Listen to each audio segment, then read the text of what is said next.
உண்மையான பத்திரிகையாளர் என்று அறியப்படும் நக்கீரன் அவர்கள் வந்து ஒரு கருத்து சொல்லியிருக்காரு சார். ஜனநாயகன் படத்துக்காண்டி அந்த கேரவனுக்குள்ள ஒரு கேமரா வச்சு மக்களை ஃபுல்லாக கூட்டி அதை படமாக எடுத்துக்கிருக்காங்களாம் சார். எவ்வளோ பெரிய அறிவு குறைபாடு உடையவருக்கு திரு கோபால் என்பது புரிகிறதா? இருந்தாலும் மீசையில் தீயத்தான் வைக்கணும். மீசை மட்டும்தான் பெருசாக இருக்கு, மூளை இல்லை. வாய் சும்மா இருந்தா விஷத்தை வாங்கி குடிங்கடா. சும்மா குண்டக்க மண்டக்க எதையா அடிச்சு விட்டு வளர்ந்து கிளப்பி விடாதீங்க. அண்மை செய்தி. நீதிமன்றங்களில் திமுக அரசுக்கு இன்று சங்கடமான நாள் என பாஜக மாநில முன்னாள் தலைவர் அண்ணாமலை தெரிவித்திருக்கிறார். உச்சநீதிமன்றம், சென்னை உயர்நீதிமன்றம், உயர்நீதிமன்ற மதுரை அமர்வில் திமுக அரசுக்கு இன்று சங்கடமான நாள் என அண்ணாமலை தெரிவித்திருக்கிறார்.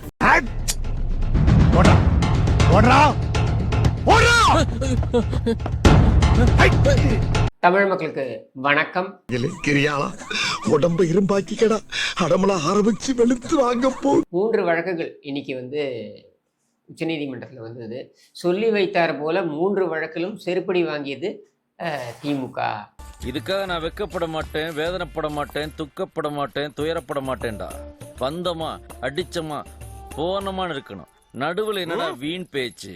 நாளைக்கு சொல்ல முடியாது. அவங்க ஆளுங்க அதாவது எங்களை அடித்ததுனால செருப்பு பிய்யல, ஏற்கனவே பிஞ்சி இருந்த செருப்பினால தான் எங்களை அடிச்சாங்கன்னு சொன்னாலும் சொல்லலாம். எவ்வளவு அடிச்சாலும் சொரணை இல்லையாடா? யாராவே சொரணைய பத்தி பேசுறதே? நான் தான்டா. நீ இல்லப்பா, ஓ வாய்ஸ் எனக்கு தெரியாதா? அவங்களுடைய சன் நியூஸ்லாம் இன்னைக்கு மயான அமைதியில் இருக்காங்க. இந்த செய்தியெல்லாம் பற்றி எதுவுமே அவங்க வெளியிடவே இல்லை. நொடிக்கு நொடி விஜய் அவர்கள் தவறானவர், அவர் ரொம்ப தப்பு செஞ்சிட்டார், அவர் தலைமை பண்புக்கே லாய்க்கில்லாதவர் அப்படின்னு சொல்லி நீதியரசர் சொல்லிட்டார் அப்படின்னு சொல்லி நொடிக்கு நொடி போட்டுட்டு இருந்தாங்க பார்த்தீங்களா? இன்னைக்கு போய் அந்த நொடிக்கு நொடி ஏதாவது செய்தி வெளிவந்திருக்கான்னு பாருங்களேன். ஒரு செய்தி கூட வெளியில வர. ஒரு குற்ற உணர்ச்சி இல்லாம 41 பேர் செத்துருக்கான். அதுக்கு போயிட்டு நேர்ல போய் பார்க்க சொன்னா பர்மிஷன் ஃபர்ஸ்ட் எதுக்கு பர்மிஷன் வாங்கணும்? பர்மிஷன் எதுக்கு வாங்க வேண்டிய அவசியம் என்ன? நீ வேற ஏன்டா நடந்தது தெரியாம பேசிட்டு. இவ்வளவு நடந்திருக்கு, விஜய் அங்க போவே இல்லைன்னு இந்த பாருங்க. அது இங்க கேஸ் இல்லை. நான் உங்ககிட்ட என்ன கேட்கறேன், நீ என்ன பதில் சொல்ற? இதற்கு இது பதில் இல்லையே.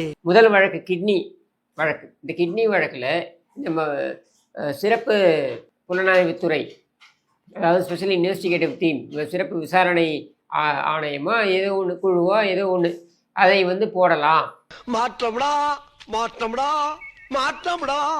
அடுத்து இவங்க பார்த்தீங்கன்னாக்கா ஆம்ஸ்ட்ராங் வழக்கு. இதில் குற்றம் சாட்டப்பட்டவர்கள், அதுவும் சரணடைந்தவர்கள் அப்படின்றதுல முக்கியமான நபர் திருவேங்கடம் என்கிற நபர். அந்த நபரை அவரே சரணடைந்த பின்னர் போலீஸ் கஸ்டடியில் இருக்கும் பொழுது அவர் தப்பி ஓடினார் அப்படின்னு சொல்லப்பட்டு அதன் அடிப்படையில் அவர் சுட்டுக் கொல்லப்பட்டார். எனக்கு உன் மேலதான் ஒரு சந்தேகம். ஏன் மேலையா? இப்ப பாத்தீங்கன்னாக்க இன்னொரு நபர் A1 அப்படின்னு அறியப்பட்ட அந்த நாகேந்திரன் என்கிற நபரும் மரணம் அடைந்திருக்கிறார். அவர் திடீரென்று அவருக்கு நெஞ்சுவலி ஏற்பட்டு அவர் மரணம் அடைந்திருக்கிறார். நம்ம ஸ்டான்லி மருத்துவமனையில தான் அவர் அனுமதிக்கப்பட்டார். அங்கேதான் அவர் மரணம் அடைந்திருக்கிறார். சொல்லும் போது கூட எனக்கு டவுட்டே வரல. ஆனா சமாளிக்கிற நீ ஒன்னு கேவலமா பண்ண பத்தியா? அங்கதானே கன்ஃபார்ம் பண்ண நீ தான் பண்றேன்னு. சிபிஐக்கு மாற்றப்பட்டு சில தினங்களிலெல்லாம் இந்த செய்தி வருகிறது அப்படின்றத பார்ப்பவர்களுடைய யூகத்திற்கே விட்டு விடுகிறேன்.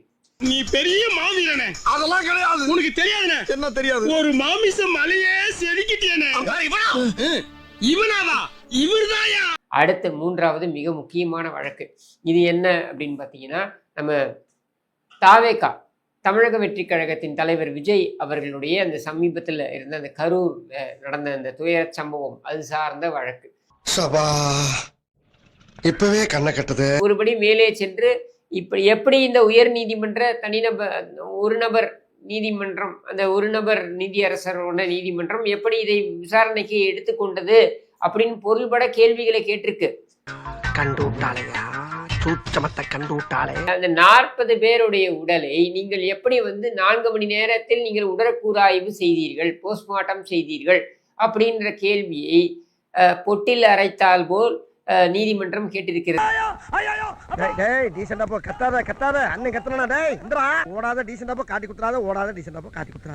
இதெல்லாம் நம்மளுக்கு பழக்கப்பட்டது. இதற்குத்தான் இது புதிதாக இருக்கிறது இந்த குற்றச்சாட்டு. இது குறித்த தகவல்களை நான் கேட்டு உங்களுக்கு எழுத்துப்பூர்வமாக தருகிறேன் என்று சொல்லி இருக்கிறது அரசாங்க தரப்பு. இப்ப என்ன கேள்வி தெரியுமா? 40 பேருக்கு போஸ்ட்மார்ட்டமை அவ்வளவு விரைவாக செய்வதற்கு அந்த அளவுக்கு அங்க டேபிள்கள் இருந்ததா? இதோ பாருடா இன்னெல்லாம் கேக்குறாரு. உனக்கு ஏதாவது தெரியுமா? இதெல்லாம் தெரியாத அமைக்கினு எத்தனை டேபிள் இருந்துச்சுன்னு கேட்குறேன். போஸ்ட்மார்ட்டம் பண்ணுறதுக்கு நார்மலி ஒரு டேபிள் தான் இருக்கும். எத்தனை டேபிள் அங்கே இருந்துச்சு என்று கேட்டதும் உடனடியாக அவங்களுக்கு விவரங்கள் இல்லை. வின்சன் உதவியாளர்கிட்ட கேட்டுட்டு, மில்லாட் அங்கே பக்கத்தில் வந்து ஒரு மருத்துவ மாநாடு நடைபெற்றது, அங்கிருந்து மருத்துவர்களை நாங்கள் வர வைத்து இரவு முழுக்க போஸ்ட்மார்ட்டம் செய்தோம்.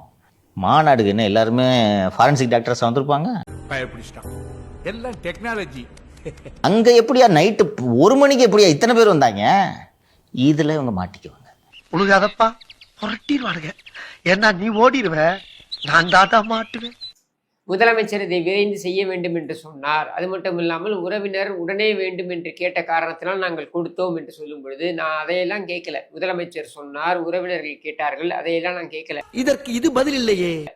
40 பேருக்கு உடற்கூறாய்வு செய்யப்பட்டதாக சொல்கிறீர்கள் என்றால், இந்த 40 பேருக்கு எந்த மருத்துவர்கள், எத்தனை மருத்துவர்கள் செய்தார்கள், எத்தனை நேரம் செய்தார்கள், இதை தெளிவுபடுத்துங்கள். வழக்கமா இந்த ரியாக்ஷன் அவன் தானே கொடுப்பான், நீங்க அங்கிள் கொடுக்குறீங்க. ஒன்னு மழுப்பு இல்ல குழப்பம். இன்னொன்னு டேபிள் எத்தனைன்னு கேட்டிருக்காங்க சார். அதுக்கு பதிலே சொல்ல, கடைசி வரைக்கும் சொல்ல. டாக்டர்ஸ் வந்துட்டாங்கன்னு நீங்க சொல்றீங்க, டேபிள் இல்லாம என்ன நிலத்துலயா போட்டு போஸ்ட்மார்ட்டம் பண்ணுவாங்க? ஏன்னா இன்னொன்று, அரசு மருத்துவமனையில் கூட ஒரே நேரத்தில் 40 போஸ்ட்மார்ட்டம் பண்ணுறதுக்கு ஏற்ற மாதிரியா இப்போ வந்து மாற்றி ரெடி பண்ணி வச்சிருப்பாங்க. என்னடா புத்தலாட்டாது? அந்த உபகரணங்கள்லாம் வேணும்ல சார். ஒரு பாடி ஒரு நேரத்தில் இல்லையா? அப்போ எப்படி பண்ணீங்க? இதிலே மாட்டிக்கிட்டாங்க. இது கோர்ட்டு இதில் டிஸ்டர்ப் ஆயிடுச்சுன்றதை நான் புரிஞ்சுக்கிட்டேன்.